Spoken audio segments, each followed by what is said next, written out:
Olá, eu sou a Daniela Stefanini. Eu vim falar sobre os temas de otorrinolaringologia pediátrica. Me foram passados 5 temas: atresia de Cohen, otite média com efusão e atraso de fala, embriologia da orelha, estenose subglótica e hemangioma subglótico. Primeiro tema, atresia de Cohen, é uma malformação em que há uma obstrução uni ou bilateral da parte posterior da cavidade nasal. Foi primeiramente descrita por Roederer em 1755. Ela comete em uma criança em cada 5 a 8 mil nascidos vivos, 2 mulheres para cada homem, e a grande maioria das vezes ela é unilateral, 60 a 70%. Ela pode ser classificada em óssea, membranosa ou mista. Antigamente, pensava-se que 90% das atresias eram puramente ósseas, mas com o advento das melhores técnicas dos exames de imagem, pode-se ver que, na verdade, a maioria, 70%, é mista. Então, existe uma porção óssea de obstrução e uma porção membranosa. Aqui eu pus umas figuras para tentar explicar melhor. Então, a parede lateral do nariz, concha inferior, e eu queria chamar a atenção de vocês aqui para a lâmina medial do pterigóide, que está aqui em laranja, amarelado. Então, a parede lateral, a porção posterior aqui, a lâmina pterigóide medial. E aqui é o septo nasal, e queria chamar a atenção aqui para o osso vomer, que vai compor aqui a parede posterior do septo, na região da coana. Aqui são 2 visões axiais vistas inferiormente, né? A gente pode observar o vomer e nessa região ficaria a lâmina pterigóide. Aqui nessa imagem dá para ver o vomer aqui e a lâmina pterigóide ficaria nessa região. E uma visão posterior da coana, né, as coanas, o septo, onde é composto aqui pelo vomer, e aqui a lâmina pterigóide medial. E por que eu estou falando sobre a anatomia mostrando isso? Porque a estenose, ela vai se dar parte pelo osso, então é o alargamento do osso vomer, juntamente com a medianização da lâmina pterigóide medial, que vão estreitar ali a coana e vai ser fechado completamente com uma membrana. Por isso que ela acaba sendo a maioria mista. Então, a atresia de Cohen é um erro que acontece entre a 4ª e a 11ª semana de gestação. Existem várias teorias para que ocorra esse erro. A mais aceita é a falta de reabsorção da mucosa bucofaríngea. Também existe a teoria da permanência da membrana nasobucal de Hostetter, a alteração na orientação das células mesodérmicas, que constituem a cavidade nasal, que é a teoria de Hengerer-Strom, e a fusão dos processos palatinos com septo e base do esfenoide. Também há uma teoria relacionada à vitamina A. A vitamina A ela é metabolizada no ácido retinóico. E alguns estudos têm mostrado que a supressão do ácido retinóico nas cobaias tem levado a malformações oculares e nasais. Então, talvez uma deficiência aí de vitamina A, levando a um baixo índice do ácido retinóico, leve a malformações nasais, entre elas a atresia de Cohen. Também estudos demonstram uma relação. E a atresia de Cohen, ela 41 a 72% são relacionadas com outras malformações, como Charge, Down, Treacher-Collins, Apert, Cruzon, entre outras. E existe também uma relação da atresia de Cohen em pacientes não sindrômicos com mães com hipertireoidismo e que são tratadas com tionamida. Na verdade, não se sabe se é a própria doença, a medicação ou os dois relacionados que aumentam esse índice de atresia de Cohen nessas crianças. Qual seria o quadro clínico? Isso vai depender se a atresia é bilateral ou unilateral. As atresias bilaterais são uma emergência no recém-nascido, já tem que ter uma intervenção logo na sala de parto, então dificilmente é o otorrino que vai fazer essa intervenção. Esse bebê, ele nasce e já tem sinais de asfixia, porque no bebê recém-nascido, a respiração dele é exclusivamente nasal, até a 3ª semana de vida, mais ou menos. Ele não tem a respiração oral como a gente. Então, o que acontece? Ele nasce, está tudo obstruído, ele não consegue puxar o ar pela boca e acaba se asfixiando. E o que é importante vocês lembrarem, pode ser pergunta de prova, é essa cianose cíclica que melhora com o choro. Por quê? Porque a hora que ele chora, ele acaba puxando o ar pela boca e aí a cianose melhora. E a unilateral, ela pode até passar despercebida por anos, porque vai ter uma queixa de obstrução nasal unilateral, rinorreia persistente desse lado também. A rinorreia pode ser mais purulenta, ou pode ser só mucoide. Então, esses casos vão sendo tratados como rinite, sinusite de repetição, ganham bastante antibióticos e acaba fazendo o diagnóstico só após alguns anos ou até na vida adulta. E o diagnóstico, como que a gente pode fazer? Existem aí uns testes que podemos fazer, então, dentre eles, a passagem do catéter nasal até a orofaringe, o teste do espelho, que se colocaria um espelhinho aqui na frente das narinas e iria se observar a condensação na respiração. Se tiver bloqueado, não vai haver condensação no espelho. O teste do algodão, que também seria colocar um floco de algodão ali na frente da narina e observar se as fibrinhas do algodão estão balançando, que também não vai acontecer nos casos de atresia. O teste do azul de metileno, que você vai pingar o azul de metileno nas narinas e esperar para ver se ele chega ali na orofaringe. Se tiver obstruído, não vai chegar. E o que a gente usa mais quando vem para a gente, otorrinos, é a nasofibrolaringoscopia, que a gente faz. Lembrar que muitas vezes ali está cheio de secreção, então às vezes a gente tem que aspirar para ter uma visão melhor. E a gente não vai conseguir progredir o aparelho, né? E tendo a suspeita na nasofibro, que geralmente é o primeiro exame que a gente pede, ou que a gente faz, a gente pede a tomografia para definir o diagnóstico, classificar também essa atresia de Coana, óssea, membranosa, mista, e planejar o tratamento cirúrgico. Então, a tomografia é o exame de escolha, porque ela vai poder, a gente pode classificar e a gente pode observar aquilo lá que eu expliquei da anatomia. Então, a gente pode observar o alagamento posterior do vômer, a medianização das lâminas pterigoides, né? E aqui também o que pode cair em prova, às vezes, é o seguinte: quando ela é bilateral, existe aqui um aspecto em delta na incidência axial. Isso aí, às vezes, acaba sendo alguma perguntinha aí aparecendo. Então, aqui são alguns exemplos dessa atresia aqui. Você vê que fica a secreção, então, às vezes, na hora da nasofibro, a gente precisa aspirar. Então, aqui, a medianização da lâmina, um alargamento um pouquinho aqui do vômer e obstrução por uma membrana, provavelmente. Aqui é um caso bilateral com secreção, o vômer alargado aqui, medianização das lâminas. E aqui um outro caso em que a gente acaba vendo só o osso mesmo, pode ser pelo corte, né? Tem até um abaulamento aqui, parede medial do maxilar, bastante secreção, até acometendo o seio maxilar. E os diagnósticos diferenciais? Com as entidades que vão dar obstrução nasal, né? Então, desvio de septo, tumores, pólipos nasais, estenose da abertura piriforme, que seria mais anterior, uma adenose, um corpo estranho, encefalocele e uma laringomalácia, está até descrito.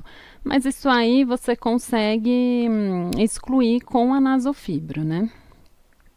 E o tratamento? Se for bilateral, é uma emergência na sala de parto e tem que manter a via aérea pérvia. Então, com o uso de um Guedel, de uma chupeta de McGovern ou até uma intubação orotraqueal, você mantém a via aérea pérvia. E, posteriormente, você faz tomografia, faz os exames e planeja o seu tratamento cirúrgico definitivo. E, se for unilateral, assim que você fizer o diagnóstico, você também já vai começar a pedir os exames para planejar o seu tratamento. Então, Emmert, em meados do século XIX, foi o primeiro que tentou tratar cirurgicamente a atresia de Coana. Ele pegou um trocáter com uma cânula e perfurou a placa atrésica. Mas na hora de você perfurar ali, você coloca uma força maior, você acaba atingindo outras estruturas que estão ali atrás, importantes, e tem muitas complicações. Então, depois foi-se usando o acesso transpalatal. Eram cirurgias longas, que tinham bastante sangramento. Você abria ali o palato posterior e via de baixo, uma visão inferior, a região que você queria abrir. Você, fazendo isso, mexendo no osso da maxila, você alterava o crescimento facial, além de ter descrito vários casos de necrose do retalho, fístulas oronasais, que acabavam possibilitando, deixando essa cirurgia com muitas complicações, né? E depois, com o acesso transnasal, principalmente com o advento da cirurgia endoscópica, as cirurgias começaram a ficar mais curtas, não comprometiam mais o crescimento facial, porque você não mexe na maxila, você tem um sangramento mínimo e você consegue visualizar melhor o que você está fazendo. A principal complicação do tratamento cirúrgico é a estenose coanal pós-operatória, que acontece em 9 a 36% dos casos. Nos casos de atresia bilateral, em pacientes mais jovens, vai acontecer mais. Até porque a criança pequenininha, tudo pequenininho, então qualquer cicatrização que você tem ali vai estreitar mais ainda o que já é estreito. E o sucesso da cirurgia a gente vai observar com a melhora clínica. Não tem exame, rinometria, nada para medir isso. É a melhora clínica, a melhora do padrão respiratório da criança, a melhora da rinorreia. Isso que vai falar para a gente que realmente a cirurgia teve um sucesso. Na maioria das vezes, acabam sendo feitos mais de um procedimento. Então, um só acaba restenosando um pouquinho, não fica tão bom, faz-se outro e às vezes até mais de 2. E o que a gente sabe é que as técnicas com as cirurgias endonasais em que se usam retalhos para recobrir as áreas que ficaram cruentas são as que têm o melhor resultado. Você cobre a área cruenta e evita daquele tecido de granulação e formando ali cicatrizes e sinéquias. Mas também tem as técnicas que usam moldes, mas o molde ele causa um desconforto, ele lesa o tecido porque ele está ali pressionando, acumula a secreção e essa lesão do tecido também leva à formação de tecido de granulação e posteriormente uma cicatrização que não é interessante. As dilatações, mas também tem altos índices de reestenose. E tem autores que também citam o uso da mitomicina C, que também é usado na papilomatose laríngea, né? Ele visa minimizar a proliferação fibroblástica, com isso diminuiria a chance de reestenose, mas lembrar que tem uma potencialidade oncogênica nos recém-nascidos.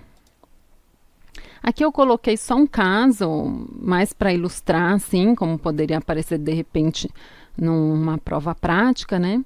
Então, uma criança de 3 anos com história de obstrução nasal constante, desde o nascimento, piora à direita, com rinorreia espessa, constante deste mesmo lado.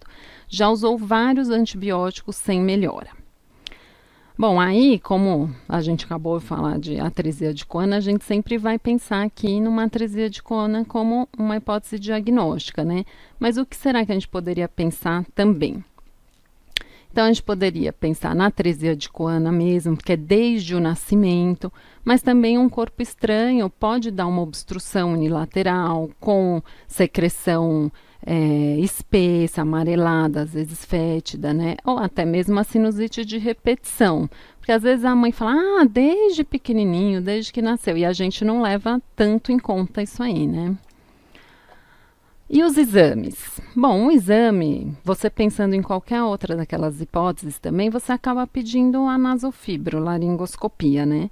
E com isso você já consegue não progredir o aparelho, ver que tem secreção, ver a placa atrésica, e aí você pede a tomografia computadorizada para você conseguir fechar o diagnóstico, classificar e planejar o seu tratamento cirúrgico.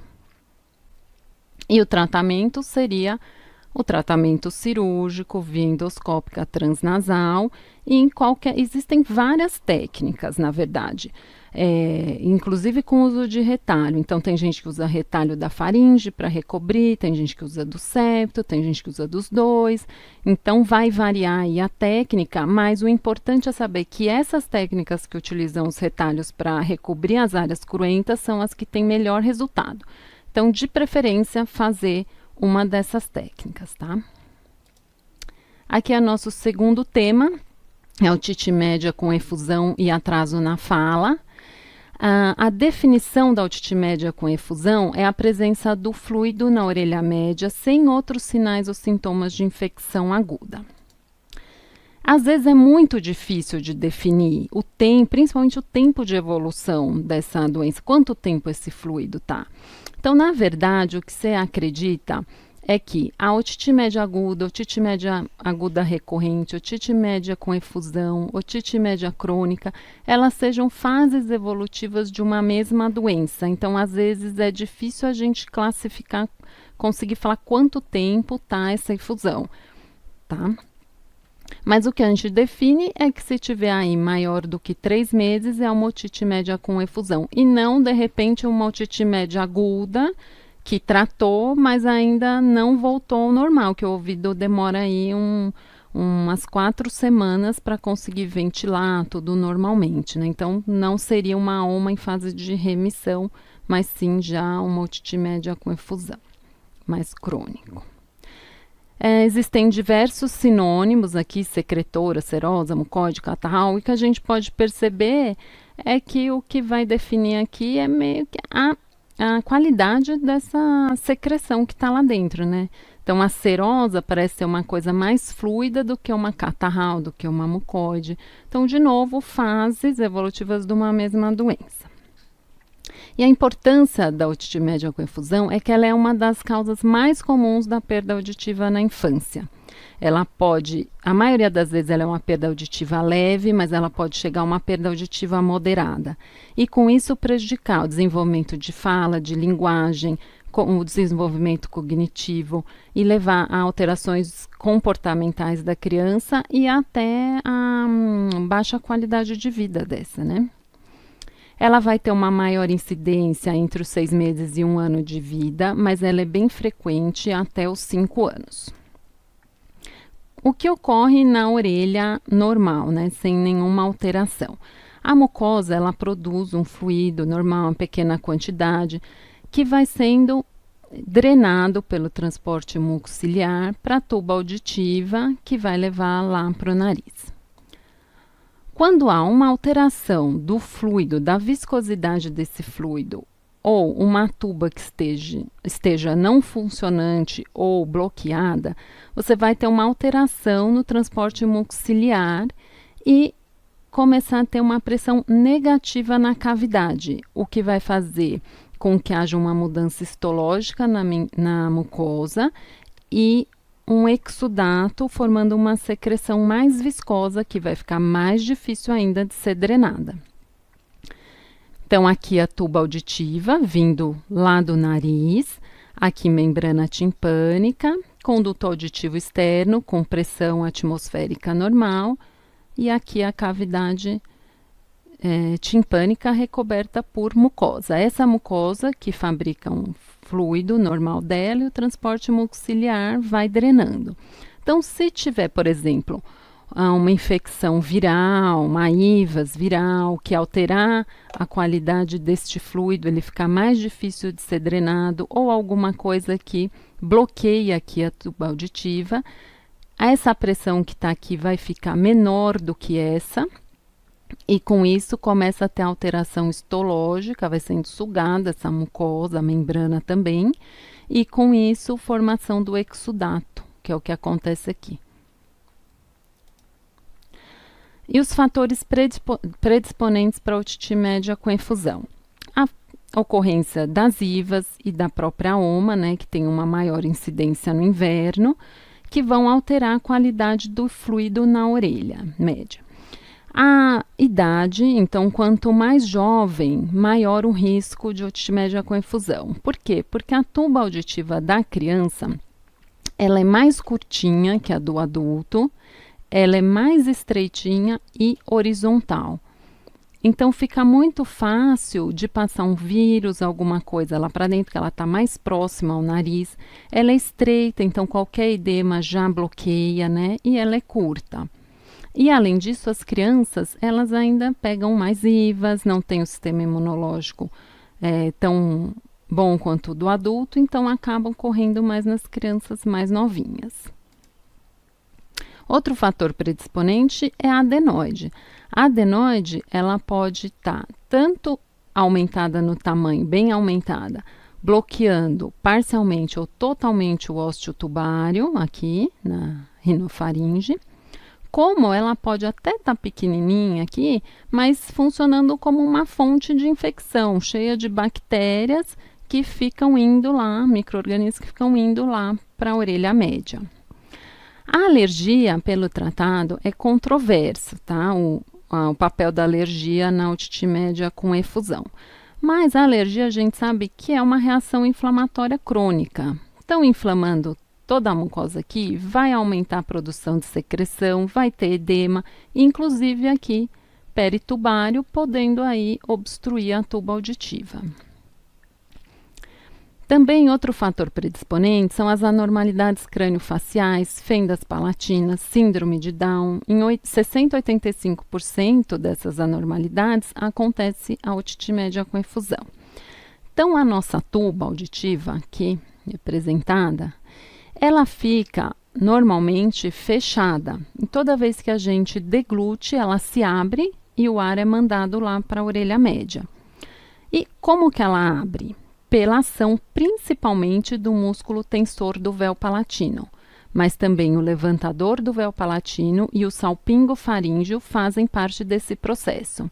Nessas anormalidades crâniofaciais, o que acontece é que esses músculos não estão bem formados ou não estão bem funcionantes, então eles não vão abrir a tuba adequadamente. Você pode engolir, ela não abre, não manda ar e a pressão lá vai ficar mais negativa, favorecendo o aparecimento da efusão.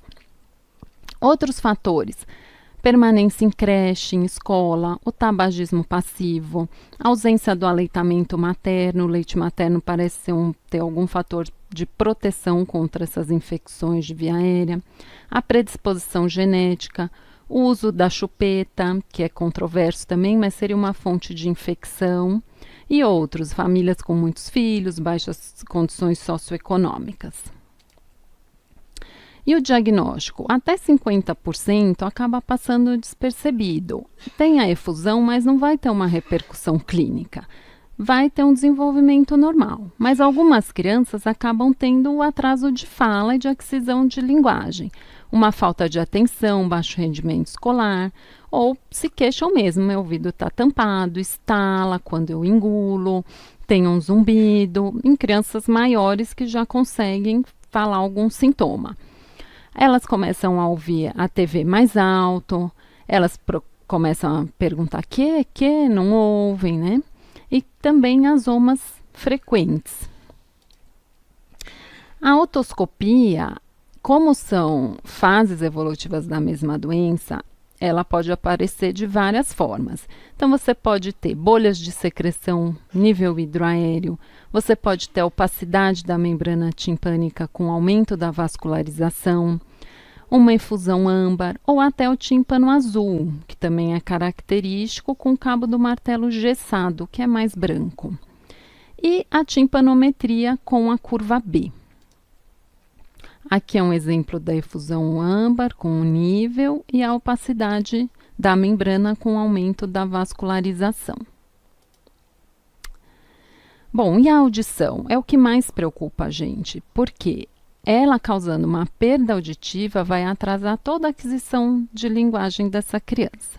E a gente sabe que ela, a maioria das vezes, causa uma perda leve, mas pode chegar a uma perda moderada. E olha aqui o que a gente vê, que as perdas leves até 40 decibéis, a gente vai perder 25% do que é conversado, do que é falado. E nas perdas moderadas pode chegar até 75%. Quer dizer, é muito difícil para uma criança desenvolver a linguagem assim.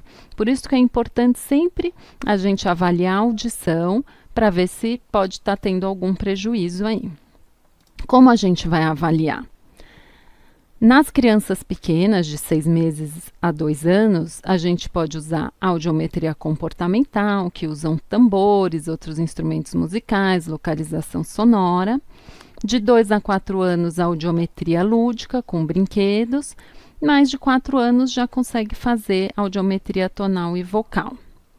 O Bera não está descrito, mas o Bera você sempre tem que lembrar que ele vai avaliar os limiares nas frequências de 2 a 4 mil Hz, frequências mais agudas. E também, muitas vezes, dependendo da idade, tem que sedar a criança. Então, às vezes, não é tão fácil assim fazer.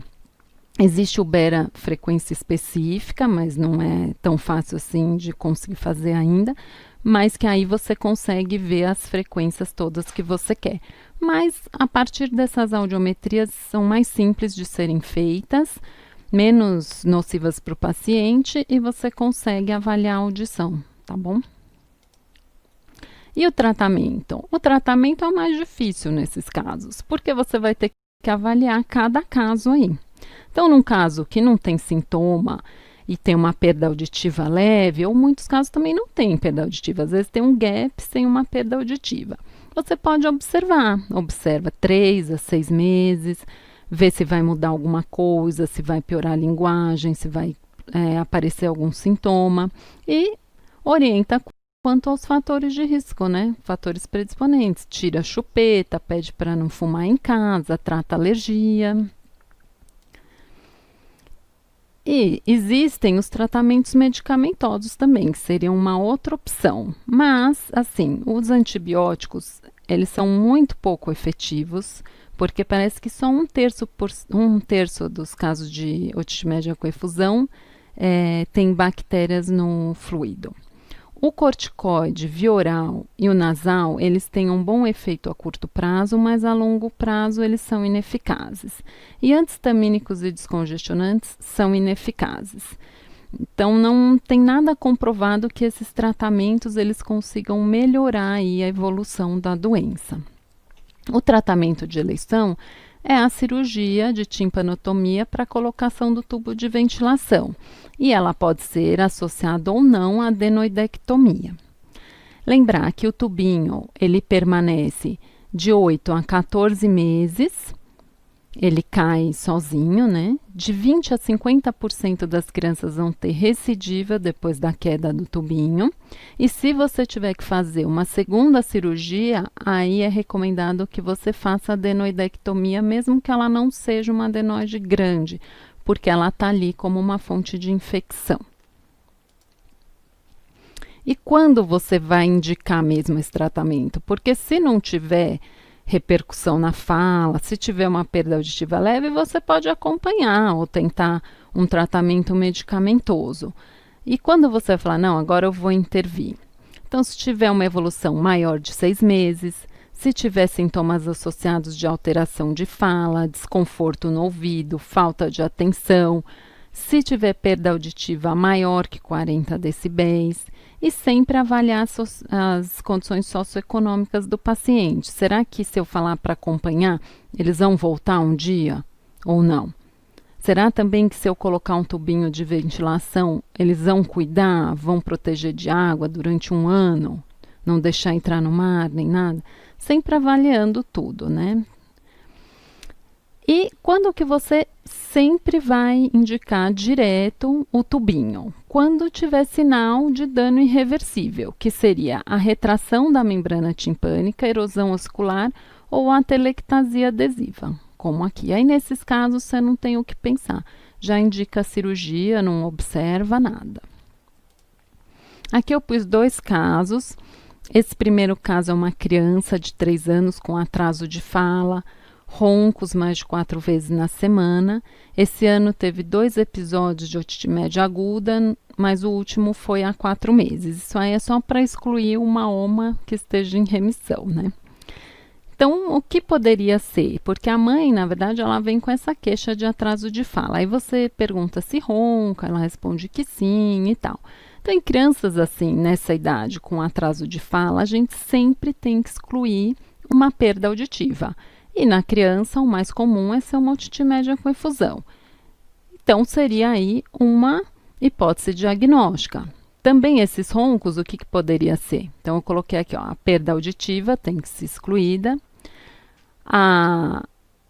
Os roncos aqui pode ser uma rinite ou uma adenoide. E como a principal causa de perda auditiva na infância é a otite média de efusão, a gente fica com essa hipótese diagnóstica também. E o exame que pediria? 3 anos, audiometria lúdica, impedanciometria, e pediria a nasofibrolaringoscopia para avaliar a adenoide. Poderia pedir um raio-x? O raio-x, se não for bem feito, você não vai ver direito o quanto que a adenoide está obstruindo.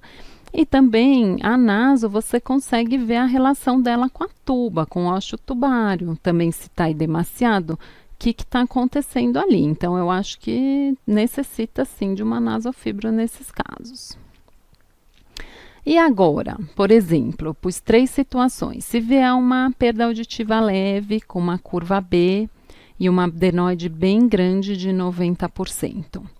Você aguarda? Você indica o tratamento cirúrgico, um tratamento clínico? O que você sempre tem que levar em consideração aqui é isso aqui. Está com atraso de fala, está com sintoma com repercussão clínica. Então, cabe sim já indicar um tratamento cirúrgico, a colocação do tubinho por timpanotomia. E nesse caso, com uma adenoide tão grande, você aproveita e faz a adenoidectomia também, que é um fator predisponente. Mas, em alguns casos, vão ter otorrinos que vão tratar clinicamente, repetir esse exame daí 1 mês, e se não melhorar, daí sim indicar o tubinho. Mas, assim, em questão de prova, você pode indicar, sim, já direto a cirurgia por causa do atraso de fala. E se fosse uma perda moderada, com uma curva B e uma adenoide pequena? Tem indicação de fazer o tubinho, porque é perda moderada. Então, tem um atraso de fala e tem a perda maior do que 40 dB. Então, só daí já dá a indicação do tubinho.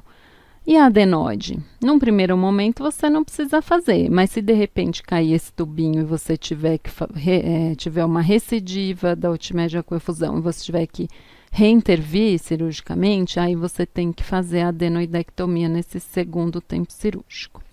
E se for uma perda leve, uma curva B e uma adenoide de 50%? Sempre vai ter indicação do tubinho, cabe, nesse caso, direto, sem tratamento clínico, por causa do atraso de fala. E a adenoide, com esse tamanho aqui, não tem indicação cirúrgica, né? Então, aí também você pode esperar e ver, de repente, num segundo momento, ou tentar tratar com spray nasal, que ela reduz de tamanho também, né? Isso para a questão de prova, de acordo com o que a gente tem visto no tratado. Na prática clínica, às vezes a gente acaba tentando o tratamento clinicamente, porque inclusive o pai chega e você já indica a cirurgia, às vezes a família não aceita tão bem. Então, às vezes, na prática clínica, você não vai indicar direto, mas em questão de prova, como tem um atraso de fala, que é um sintoma aqui, aí sim cabe a indicação já. E nesse caso, uma criança com síndrome de Down, 5 anos, vem para uma consulta de rotina, não tem queixa nenhuma, respiração boa, fala adequada, não tem uso de antibiótico frequente, não tem IVAs frequentes. Aí você vai fazer otoscopia e acha uma membrana opaca, com aumento de vascularização, bem característica. E aí, o que você faz? Ela está se desenvolvendo bem, não tem nenhuma queixa, está falando adequadamente, está super bem. Nesse caso, você pode acompanhar. Eu, de qualquer forma, pediria um exame, sim. Uma audiotonal e vocal, 5 anos, já dá para fazer, e impedanciometria. E para você até ver se tem uma perda auditiva, se de repente só tem um gap, como é que tá, se tem a curva B, para acompanhar, tá? Para depois, se piorar, você até fazer um novo exame e ter um outro de base. E o tratamento? Eu não indicaria tratamento nenhum, só um acompanhamento, orientar bem a família, que existe esse fator da otite média com efusão, mas que não está trazendo repercussão clínica, então por enquanto a gente vai observar, mas para a família trazer algum advento de algum novo sintoma ou qualquer coisa assim, ou fazer retornos assim de tempos em tempos, de mês em 6 meses a 6 meses, para ver como é que tá. Então, era isso da otite média com efusão. O terceiro tema aqui é a embriologia da orelha. O embrião, ele é constituído pelos 3 folhetos embrionários, ectoderma, mesoderma e endoderma. O ectoderma, ele vai dar origem à pele, anexos e o tecido nervoso. O mesoderma vai dar origem ao tecido conjuntivo, músculos, ossos, cartilagens e vasos.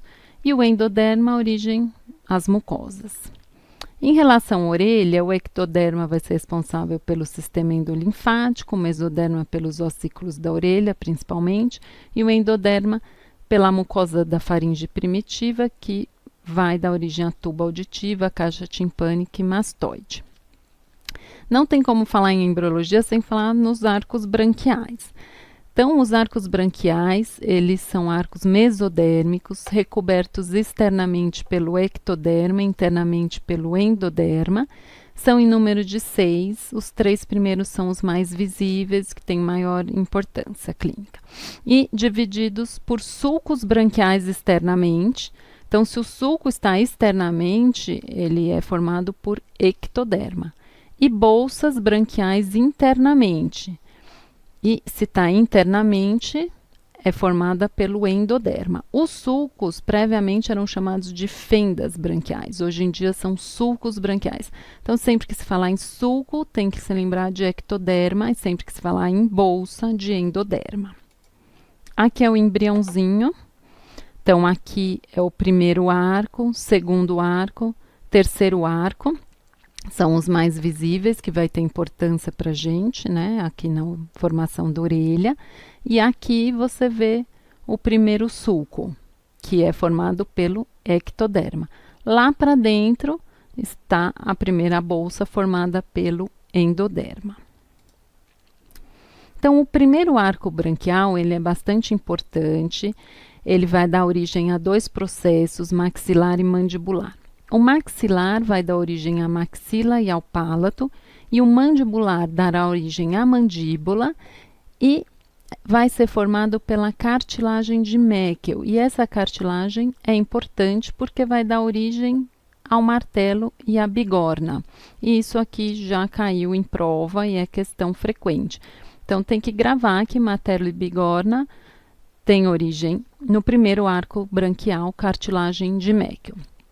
Também o ligamento anterior do martelo, e ele também está relacionado ao nervo trigêmeo e o músculo tensor do tímpano. Mas o principal, lembrar desses 2. O segundo arco branquial também é constituído de uma cartilagem de Reichert. Essa cartilagem, ela vai dar origem ao estribo. Então, tem que lembrar que o martelo e a bigorna são oriundos do primeiro arco branquial e o estribo do segundo. Também a apófise estiloide, o ligamento estiloide, o corno menor do iode, o nervo facial e o músculo estapediano. Aqui é uma figura, tem primeiro arco, tem a cartilagem de Meckel aqui, forma a mandíbula e vai migrando posteriormente, formando aqui martelo e bigorna, tá? E o segundo arco em azul, cartilagem de Reichert, que forma aqui o corno anterior do iode, o suiode, e lá para trás o estribo. E o terceiro arco, que forma o arco maior do iode, o corno maior do iode. E os demais arcos, outras estruturas laríngeas. Então, começando aqui pela orelha externa, né? Vamos falar um pouco do pavilhão, como que ele é formado. Na sexta semana de gestação, há uma condensação do mesoderma do primeiro e segundo arco em 6 proeminências chamadas de proeminências de His. Então, ficam aqui, é o mesoderma do primeiro e segundo arco que formaram essas 6 proeminências de His. Essas proeminências vão formar as estruturas do pavilhão. Então, no primeiro arco, o primeiro arco vai dar origem à primeira, segunda e terceira proeminência, e elas darão origem, respectivamente, ao trago, ramo ascendente da hélice, a hélice, e o segundo arco, com a quarta, a quinta e a sexta proeminência, vão dar origem à antihélice, o antitrago e o lóbulo e a parte inferior da hélice. E a concha, ela vai ter origem no primeiro sulco. Se é sulco, é ectoderma, tá? E o meato acústico externo, ele vai ter origem no primeiro sulco, no ectoderma. Então, na 8ª semana de gestação, o ectoderma do primeiro sulco, ele se espessa e forma um núcleo. Esse núcleo vai se invaginando, crescendo lá em direção à localização da orelha média. E na 20ª semana de gestação, esse núcleo sofre uma reabsorção e vai formar um canal oco, que é o meato acústico externo.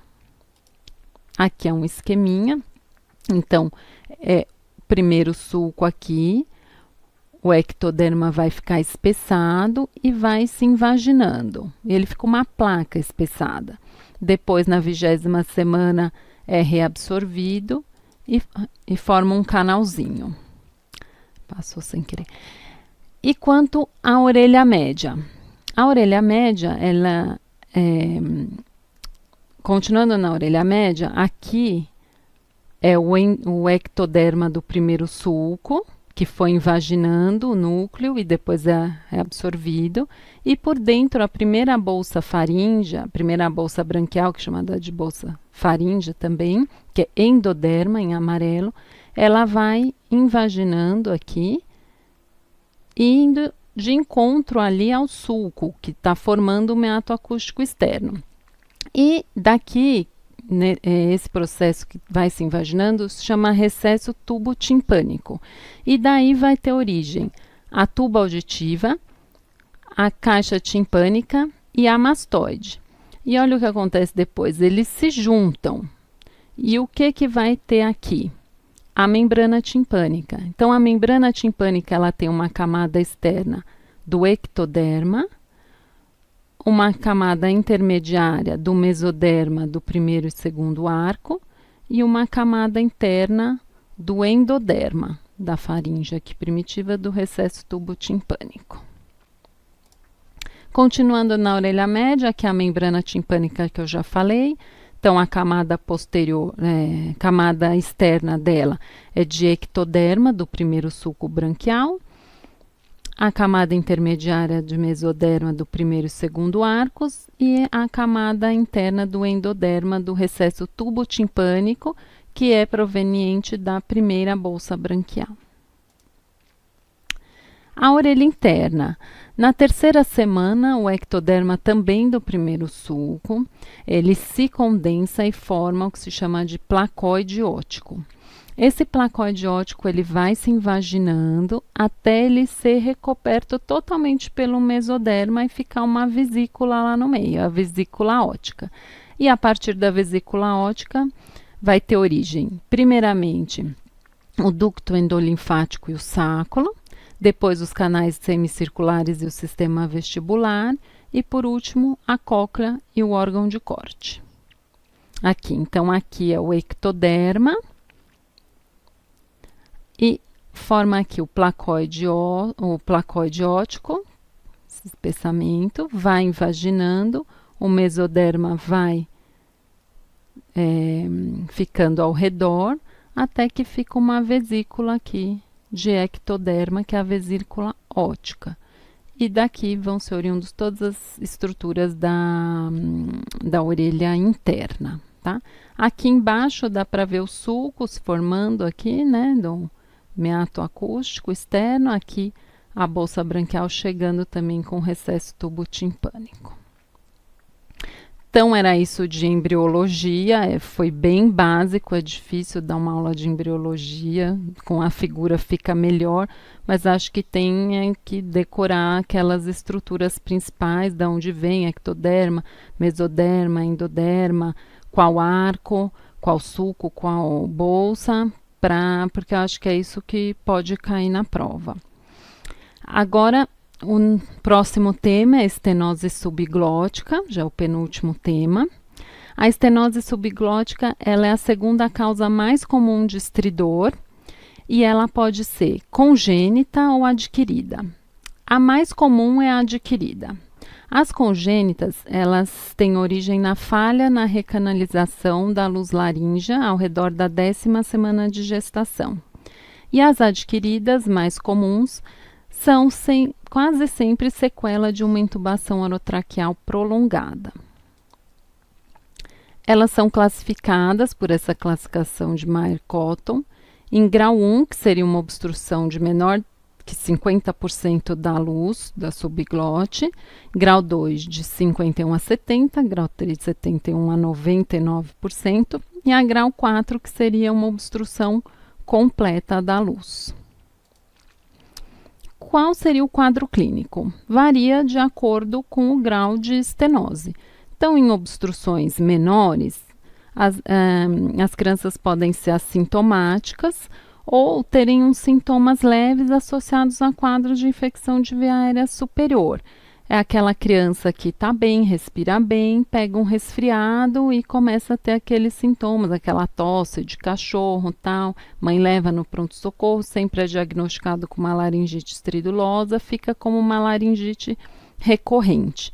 E, na verdade, é uma obstruçãozinha ali por uma estenose subglótica que, com o advento da IVAS, acaba piorando o padrão respiratório um pouquinho. Em obstruções maiores, vai aumentando o grau do desconforto respiratório até uma insuficiência respiratória. O diagnóstico. O primeiro exame que você sempre vai pedir vai ser a nasofibrolaringoscopia. Porque, apesar dela ter uma limitada visualização da subglote, ela vai excluir outras causas laríngeas de estridor. O melhor exame para se avaliar mesmo é uma laringoscopia direta, e você pode também pedir a broncoscopia. Vai avaliar melhor a região subglótica, melhor o grau de estenose que está. E a tomografia computadorizada vai avaliar a extensão crânio-caudal, para você poder também planejar o seu tratamento cirúrgico. E o tratamento? No caso da estenose subglótica adquirida, o ideal seria a prevenção, fazendo a escolha certa do tubo endotraqueal, sedando adequadamente, porque se agita ou se o tubo é maior do que o necessário, você lesa ali a mucosa.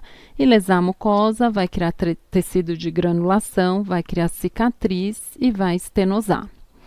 E sempre tratar o refluxo, as IVAs e as outras condições associadas.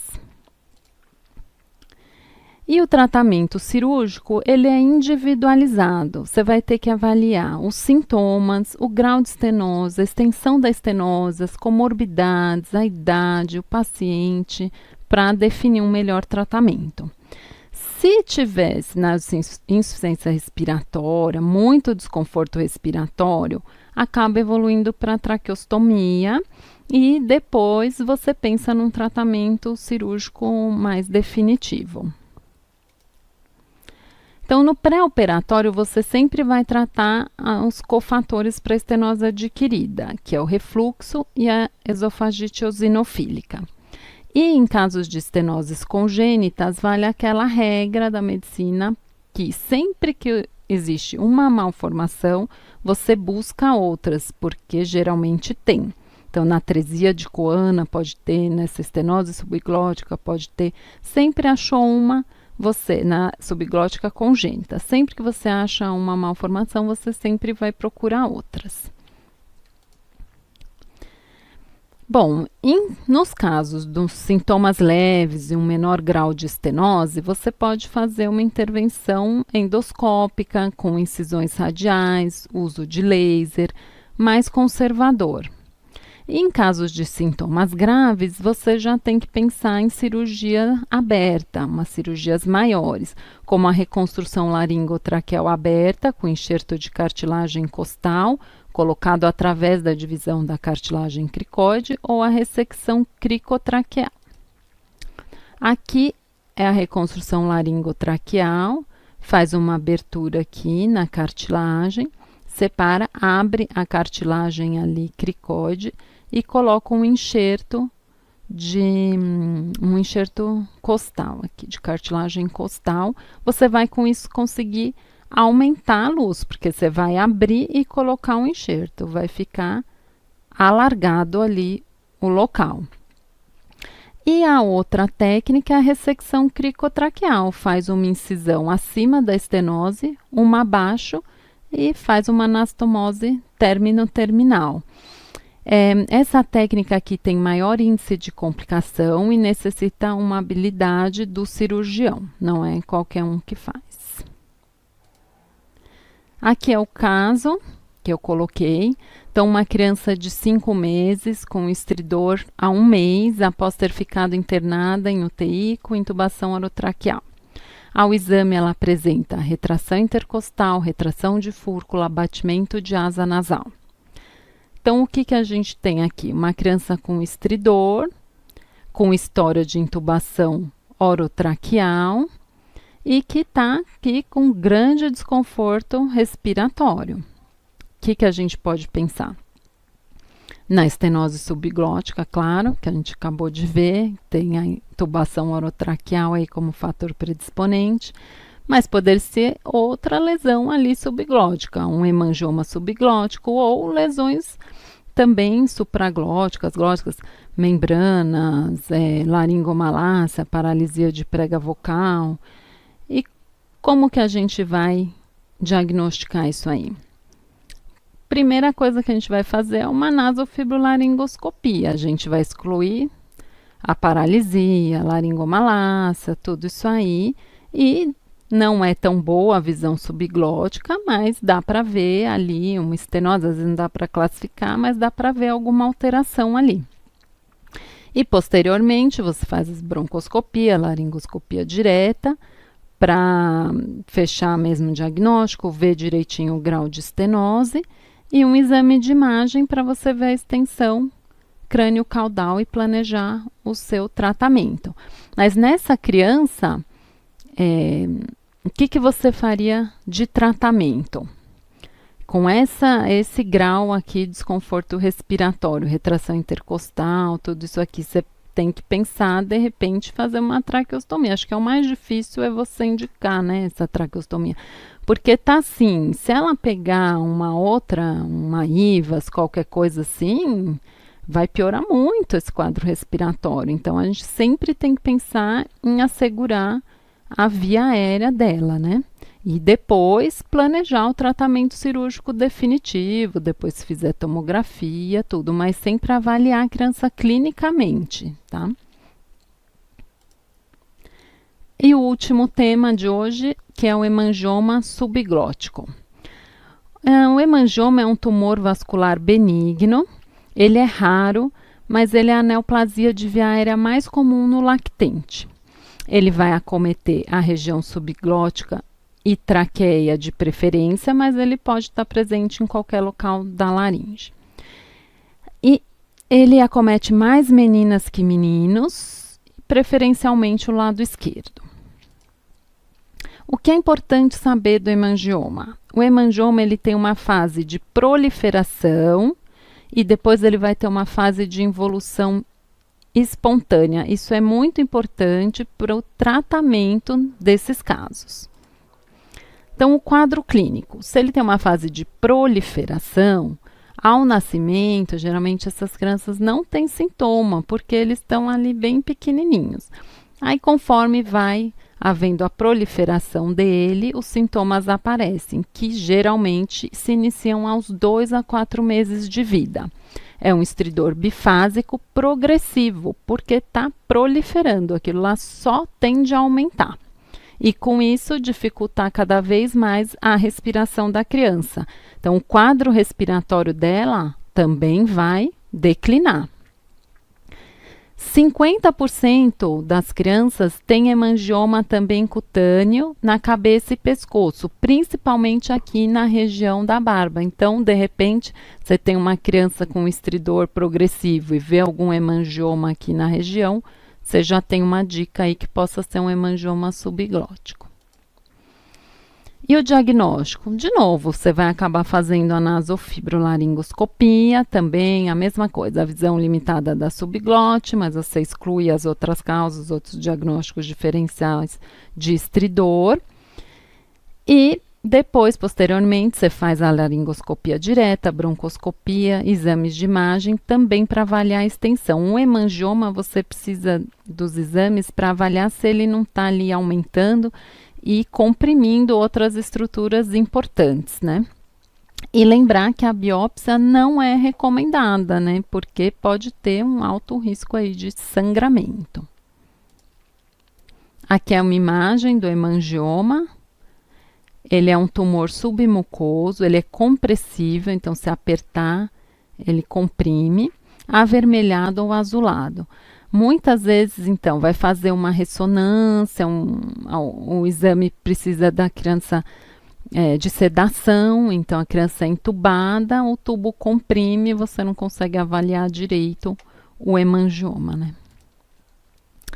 E lembrar da evolução dele. Então, ele tem um crescimento rápido no primeiro ano de vida, que é a fase proliferativa.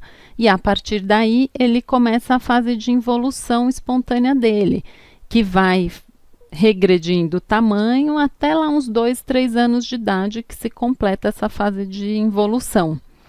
Então, você tem que lembrar disso aqui para tratar, porque com 2 meses, de repente, está um estridor leve, mas você tem que ficar de olho, porque só tende a piorar. Está na fase proliferativa, vai crescer até 1 ano. Então, você vai ter que acompanhar essa criança e no momento que você achar, você fazer a traqueostomia e esperar aí a regressão, a fase de involução aos 2, 3 anos de idade. Então, muitas vezes essas crianças são traqueostomizadas e ficam aí com a tráqueo até uns 2, 3 anos quando tem involução. Mas você pode acelerar um pouco esse processo usando algumas medicações, principalmente os beta-bloqueadores, o propranolol. Ele é bastante usado atualmente. Anteriormente eram usados os corticoides via oral em doses altas, como a prednisona até 4 mg quilo dia. Mas hoje em dia o que se usa mais é o propranolol. Se inicia com 1 mg quilo dia e se observa a criança por uns 3 dias, porque ele pode ter efeitos colaterais importantes. Então, o propranolol, a gente lembrar, ele vai dar uma bradicardia, pode dar hipotensão e também a hipoglicemia. Se a criança ficar bem, não tiver nenhum desses sintomas, aí você aumenta a dose para 2 mg quilo dia até aí a involução dele. E o tratamento cirúrgico? Nos casos mesmo de insuficiência respiratória, você vai fazer a traqueostomia e esperar a involução, tentando melhorar aí esse tempo evolutivo com o uso do propranolol. E existem também as cirurgias endoscópicas, que podem ser feitas com laser de CO2, KTP, pode ser injetado corticoide intralesional, outras técnicas com uso de microdebridador ou até fazer as cirurgias de ressecção aberta, aquelas mesmas, ressecção cricotraqueal ou reconstrução laringotraqueal. Mas fica reservado para os casos com sintomas mais exuberantes, que tiver muito grande, vai comprimindo alguma coisa ali, e aí você tenha mesmo que fazer, porque pelo ciclo evolutivo dele, ele vai evoluir espontaneamente. Então, se você conseguir esperar, acelerar com propranolol, você não precisa fazer essas cirurgias agressivas. E o caso aqui, sobre o hemangioma, né? Uma criança, então, 4 meses, estridor bifásico, após um quadro gripal. Então, é bem a idade do aparecimento, de 2 a 4 meses. O estado gripal acabou prejudicando a respiração, apareceu o estridor, e esse estridor ele está piorando, ele é progressivo, mesmo com a resolução da gripe. Quais as hipóteses diagnósticas, então? O hemangioma, que a gente falou, mas poderia ser uma estenose subglótica, uma laringomalácia, outras coisas que poderiam dar o estridor na criança, né? Seria pedido, então, a nasofibrolaringoscopia, em que a gente excluiria as outras causas, veria a lesão subglótica, laringoscopia direta ou broncoscopia para melhor avaliação e a imagem. E o tratamento?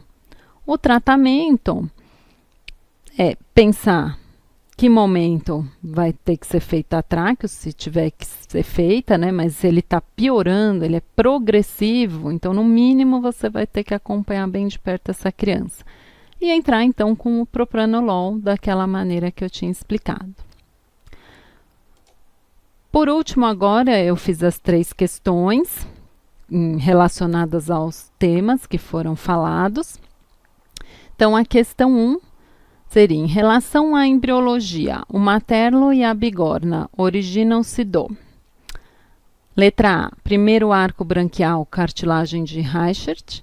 Segundo arco branquial, cartilagem de Reichert. Primeiro arco branquial, cartilagem de Meckel. E segundo arco branquial, cartilagem de Meckel. Então, aqui, além do arco branquial, você tem que lembrar também a cartilagem relacionada a esse arco. E a resposta correta seria a letra C, é o primeiro arco branquial, cartilagem de Meckel. E se aqui tivesse, por exemplo, em vez de materno e bigorna, tivesse o estribo? Aí seria segundo arco branquial, cartilagem de Reichert. Seria a letra B. A questão 2, assinale a alternativa errada. Sempre circular isso aqui na prova para não esquecer que é a errada, tá? A atresia de Cohen é mais comum no sexo feminino. O diagnóstico de atresia de Cohen é feito pela nasofibrolaringoscopia, onde se observa o sinal de delta. A atresia de Cohen pode estar relacionada a outras malformações e síndromes, e a maioria das atresias de Cohen são do tipo mista. Então, a resposta seria qual? Bom, a atresia de Cohen é mais comum no sexo feminino? Sim, 2 meninas para cada menino. O diagnóstico de atresia de Cohen é feito pela nasofibra, onde se observa o sinal de delta?